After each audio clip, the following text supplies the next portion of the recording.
the schedule released last night. Can you be an interesting team but be a bad team? Yeah, I think so. I mean, I've got the schedule printed out here. One of the ones I was looking at, November 9th, Carolina, Chicago, which as we're going through the games, I'm looking at it thinking, gosh, but, by November, we've got the number one pick that's going to be playing. We've got Justin Fields, who I think everybody's looking to improve this year. And all of a sudden, you've got an intriguing matchup of quarterbacks that, maybe the initial look at that game, I was thinking, we'll see. But and even being in Chicago that time of year is going to be great too. But how excited would you be when you were playing when the schedule came out? It depends on what team I was playing for, because usually it was, gosh, we're playing at 1 o'clock every single week. Uh, so I think, I think catching a Thursday night game, a Sunday night, a Monday night, that Yeah. was always the excitement, was being able to play in front of your peers. But yeah, 1 o'clock makes for a lot of dinners at home with the family on the home games. But would you rather play, if I said you could play at 1 o'clock or you could play in the evening as a player? Yeah. I know you said you want to play in front of, the biggest audience there. But as far as routine and schedule, is it easier to play a day game than a night game as far as, seeing things and atmosphere, all that involved? Yeah. So I think, yes, being in a normal routine of every week, 1 o'clock, whether you're traveling or you're playing a home game, that's easier for players. That being said, everybody wants those night games because they know what comes with that. Eyeballs come with that.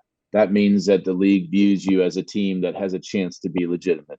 And you've got these teams, obviously the Jets this year, they're going to have to adjust because with the Aaron Rodgers factor, I mean, a lot of those guys, they haven't really played in any primetime games the last few years in their young career. So it's going to be an adjustment for them. But then you've got Patrick Mahomes and Josh Allen.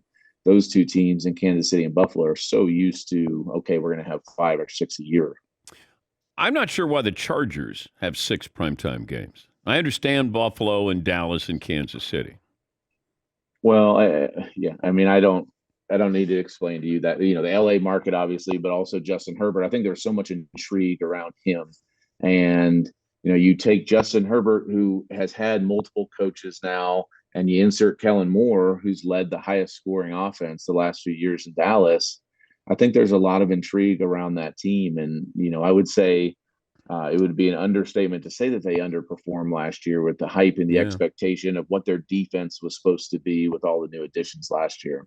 But I'm thinking, why not Cincinnati playing 6? They have 4. I mean, Joe Burrow got a lot of, I mean, you got an interesting team there. What else was I? Baltimore with Lamar Jackson, maybe not. Well, I'll say this though. So we actually have Baltimore, Cincinnati this year. I think everybody every year now wants to see Kansas City, Cincinnati, Buffalo, Cincinnati, if it happens to be that they're matching up. But this Baltimore Cincinnati game, I think with Lamar Jackson, there are question marks because of the injuries and what's happened the last few years. But I'm really excited about what he's going to do this year. The contract stuff is behind us. So that's not going to be in the back of his mind. If he's nicked or dinged, he's going to be a football player. He's going to play through it. But Todd Monken, a guy that I played for in Tampa Bay, and some of the weapons that they've given Lamar, I think that offense, it is going to be very intriguing this year to see where they can go. So to be able to have a matchup for us like Baltimore, Cincinnati, that's one of the ones, if you're circling your favorite game on Thursday Night Football, that's one of the ones I think a lot of people would circle. I saw where Green Bay has 5 primetime games. And I know there's a great fan base, and Minnesota has 5. I don't know if people are tuning in to watch Minnesota. You'll tune for the curiosity with Jordan Love, but I don't know if those are interesting teams. Yeah.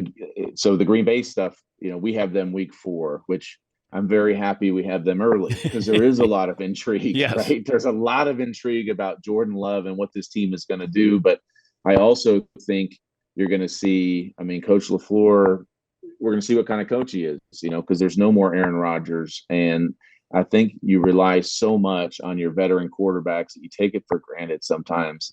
And so for Aaron Rodgers to hold that place together for as long as he did, there is intrigue. But as they, let's say that they get off to a bad start and start losing games, that intrigue is going to wane. So week 4, Green Bay, we have Green Bay, Detroit. Looking forward to it. I'm glad it's not week 16.